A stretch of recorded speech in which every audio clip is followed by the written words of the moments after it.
So more about my daughter Kacey Isla Rey Thompson in Athy, Ireland. The mother, what I call is poisoning the well, with this parental alienation, where, it's bait and switch the whole time, where originally when I went out to Athy, she had asked me for a baby before I got there in 2020, when I decided to ask her to help me get citizenship in Ireland via marriage. She agreed to the marriage, but in return she wanted a baby. I asked my ex-wife if it's cool. She said yes, so I agreed to give her a baby. A year later, 2020, I went out there and we did this whole thing where we had planned the marriage, I had paid for the marriage, she had signed documents for the marriage, we got all ready for the marriage, I gave her a ring, hired the marriage officiation, got a honeymoon paid for in Florida, got the whole works going, and then at the last minute she went and told everybody that it wasn't about marriage. In fact, that I tried to get her pregnant so I could stay in Ireland. That was the purpose which which she got pregnant, is that it was my idea, not hers. And so she poisoned the well, and then her brothers got pissed off and came and attacked me. Two of them against me. Two guys half my age, fully healthy people, attacked a middle-aged disabled man because, now I even apologized. I'm like, I don't know what was, the reason, whatever. I'm sorry if you think I did something to your sister. Like, I was just trying to be good to her, whatever. But if you thought there was something else, and I'm sorry, I apologized to him. I didn't know. Nobody would talk to me. I didn't know what their actual reasoning was. But what I found in 2024 from my friend Jack Donovan in Athy is that the reason they attacked me and the reason that the marriage was canceled is because she had told her family the night before the wedding, the night before we got married, that I had tried to get her pregnant so I could stay in Ireland. And I was like, that doesn't make any sense, because the marriage would have gotten me citizenship. I didn't need to get you pregnant because you agreed to marry me. Now, I could get citizenship in Ireland, stamp 0, because I'm retired, but I wanted to be able to work or start a business, so a stamp 4 was required, and she agreed to do the marriage, and that's why I went out there. But it was bait and switch. She said, give me a baby, I'll give you marriage. So I said, okay, I'll give you a baby if you give me marriage. But then she kept delaying the marriage, so I was like, well, until we get married, get birth control. Over and over I said this. I put, 23 messages to her in Facebook Messenger, and when she wouldn't do it, when she wouldn't get the IUD, I went to John McCormick in Dublin, a vasectomy doctor, and asked him to get a vasectomy in mid-February. And I had the appointment for March 11th, the day after my birthday, and then she talked me out of it. I told her, I think it was February 17th I told her, and I wrote John McCormick, and what I said was what she told me. She said, I want to marry you still, but I still want a baby, so don't get the vasectomy because it's not reversible. And I said, okay. So I wrote him, and that's what I said to him. And that's in my documents, in my email. That's the history. That's the facts. Uneditable. I mean, it's time date stamped in February. I think it was February 17th, 2021 that I wrote him and canceled the vasectomy. And then shortly after that, she got pregnant with my daughter, Kacey. And then she told this big lie that the whole purpose for the pregnancy, she didn't want it, but I did. That's not the case. It's the opposite of the case. So what she did was she poisoned the well. So she looked like a victim and I looked like a villain. And then I got beat up for it. My nose, still a little rearranged. I've had surgery once on it, but I got beat up really bad. 3 broken ribs, broken 4th lateral, and a deviated bridge and septum in my nose by 2 much younger men who beat up this disabled guy. I'm fairly disabled. I'm covered with orthopedic implants in my bones, and I've had all sorts of injuries, massive car accidents. I've had 74 fractures in my bones. I'm not fully capable of much, and that's why I'm retired. I'm disabled. And so it was quite unfair of a fight. I mean, one-on-one, who knows, they probably would have bested me one-on-one, but two-on-one, I mean, such a cowardly way of approaching a topic. But I just, like, she warned me, she called me, and this is all in the Internet Archive, I'll put links in the description, but she warned me. She called me and said, hey, they're coming over, lock the door. I said, why are they coming over? Oh, I don't know, but you know, I was crying, and then they decided to come over and beat you up, so they're coming over. Lock the door. I said, I'm not locking no door. Tell them one at a time. I'll take them one-on-one. I'm not going to run from this. So I opened the door when they came. I invited them in to talk. They wouldn't talk. They just proceeded to beat the shit out of me. I wanted to figure it out. I wanted to figure out why everybody was so angry. One minute, me and her are getting married. The next minute, I'm getting attacked. So I just wanted to figure out what the hell it was all about. Well, I didn't know. I waited. I came back to the U.S., and I waited to go back. Me and her stayed in contact. She kept saying, okay, I'll marry you, but I'm not ready yet. Okay, I'll marry you, I'm not ready yet. I'm going through some mental stuff, I'm not ready yet. Then in 2023, she's like, okay, I'll marry you, come on out. That was a 2-hour conversation, and all of my calls are recorded on my phone. I have that recording. That will also be on the Internet Archive. It's Internet Archive, oh no, I'm sorry, it's archive.org/details/@ and then Veracity Life, VERACITYLIFE, and that's where it's located. I'll put these links in the description. And so for 2 hours, she's like, no, please come out, I'll marry you, let's do this, we can raise the baby together. So I sold everything in the U.S. I went back to Ireland in 2023. It was off and on. I didn't understand it because she was all set. She talked me into coming, and I came out. And when I got there, it was like, let's do the birth certificate. Let's get the birth certificate done. Let's get your name on the birth certificate, blah, blah, blah. I was like, well, slow down. Let's just get married and make this happen. And, you know, the birth certificate can wait, you know, one thing at a time. You said you'd marry me. Let's get married. You know, you got the baby. I never got the marriage. Let's do the marriage thing, and then I'll proceed with getting the birth certificate done. Well, it was off and on. I came back and forth 3 times to Ireland between October of 2023 and January of 2024. We spent Christmas together, everything. The wedding was still on. We went and got marriage license stuff ready.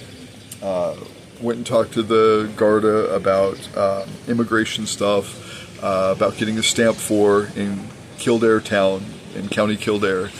We went together and we got the information for getting a stamp 4 and getting all the immigration stuff ready after the marriage happens.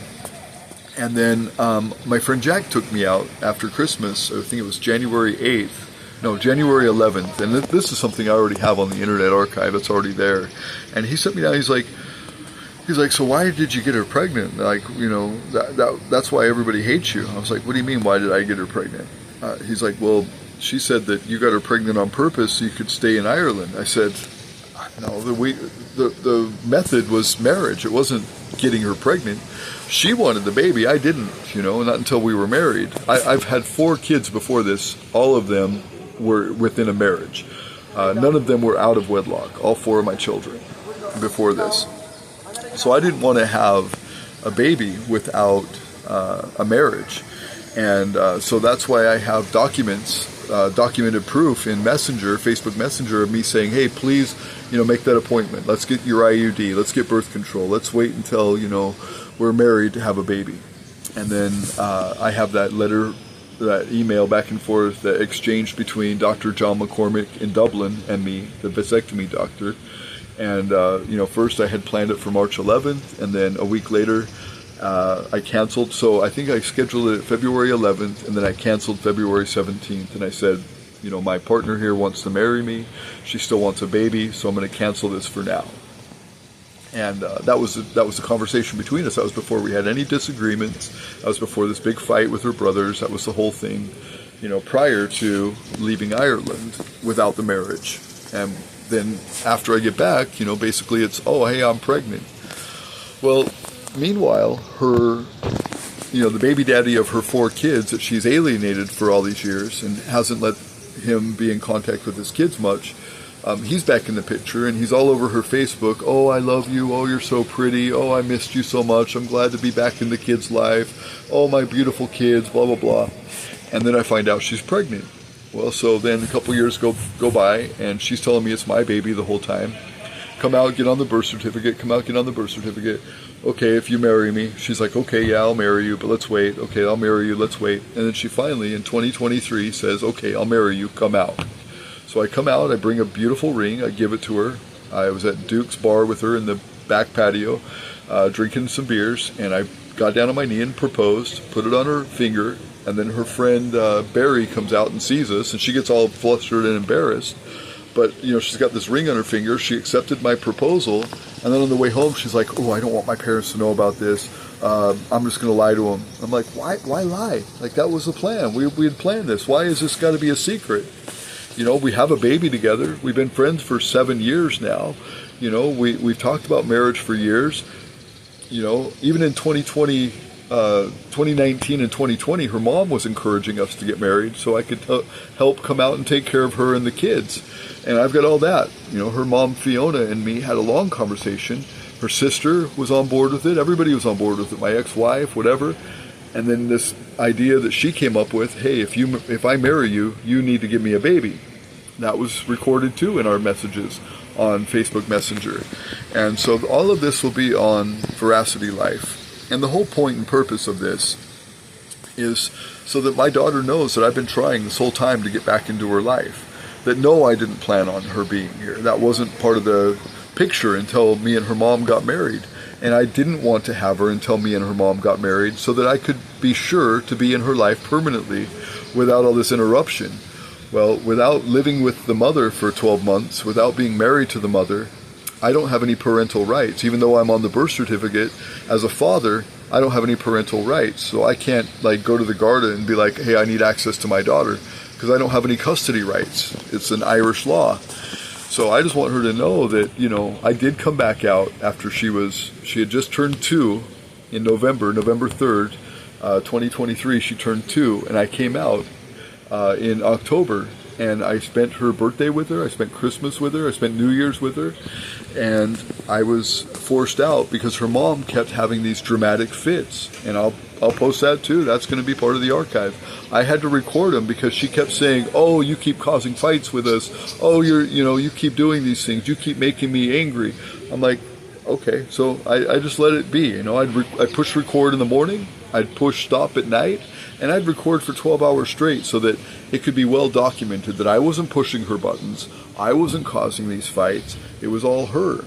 And then when it happened the last time, and she flipped the fuck out on me. And she's like, and blah, blah, blah, and you're always doing this. And I'm like, okay, do you want to listen to how this all went down? Because I've been recording, and you can listen to yourself. And she was flipping out, throwing things throughout the house, screaming in front of the kids, slamming doors, all because I had told her while she was out at dinner with her daughter, I told her that the baby was having a tantrum. And so she came home all pissed off because I told her that. Well, I didn't call her and tell her that. She called and asked me. She's like, hey, how's the baby doing? And I just took a little video and I said, oh, she's having a tantrum right now, but she'll be fine. And then she came home all pissed off because I told her the baby was having a tantrum. She's like, you don't do that to a mother. You know that would make me concerned. I'm like, well, if that's the case, why ask? Like, I'm not going to lie to you. I just took a video and showed you like what exactly is going on right now. And she got all pissed off and she flipped out, and I was like, listen, we can just stop this shit. I'm not going to keep going through this gaslighting where, you know, you tell me I'm the problem, but yet you're the one that's flipping out. I was always calm. I've got 23 recordings of her flipping the fuck out every time. I'm calm, I'm patient, I'm just like, what?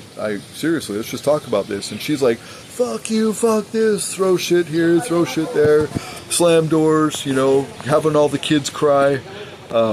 So I tried, but she was impossible to deal with. And what she had done, what Jack had told me, was she basically poisoned the well. She told everybody around us, including her vicar at her church, her parents, her brothers, her friends, that I got her pregnant on purpose to stay in Ireland. That I deceived her, that I was the perpetrator, I was the villain. Not that it was her idea, which it was. Not that she asked me, which she did. Not that she refused to get birth control, which she did refuse. Not that she talked me out of getting a vasectomy, which she did. All of this is provable. No, what she made it sound like was I was the villain, I got her pregnant on purpose, and that she, you know, was the victim here, and that the baby was the result.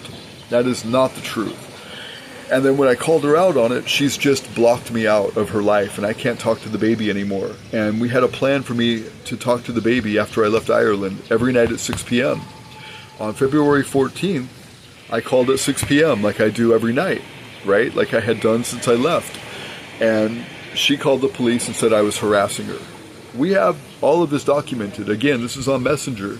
So when the police came to me and said, well, she says you're harassing her, which I got the FOIA request. I actually got the calls to the police that she made, and her talking with the police and them talking with her. And she's telling them that I'm harassing her. And so I've got it all documented where we're supposed to talk every night at 6. Well, I didn't call her before then. I didn't harass her. I called her one time. I called her at 6. She answered. She let me talk to the kids. And then she got off the phone, and she immediately called the police and said I was harassing her. Well, I recorded the whole call. I recorded the entire thing. I had a screen capture software capturing the Facebook video call with me and the kids. I didn't talk to her. I didn't say anything to her. I didn't harass her. I only called once, just as we planned, on time, on schedule. And there's no harassment. So the police basically told her to kick rocks. Stop calling him. He's not doing anything wrong. I've got that conversation between me and them recorded as well. All of which will be at the Internet Archive, archive.org, in the link below in this description. And so this is her poisoning the well against me, lying, accusing me of things I haven't done, just like she did to her ex-partner, the one that she has 4 kids with, the one that she's alienated her other kids from. And so it's just me trying and her poisoning the well against me so that I can't have access to my daughter. I desperately want to be a father to my daughter. And it's terrible the way that this alienation thing works. It's so common that 80% of suicides are men. And most of those men have been alienated from their kids. It's an epidemic, and that's why I talk so much about it. It's not a poor me thing. It's that we need to change the laws and fix this situation so both parents have access to the children, whether they're married or not, regardless of if one parent disagrees or the other parent doesn't or whatever. Like, it should just be default that both parents get access to the kid regardless of anything. Period. End of story. Anyway, check me out at disruptarian.com. I'll keep reporting on this, and you can also see my page and my group on Facebook called Action Against Parental Alienation.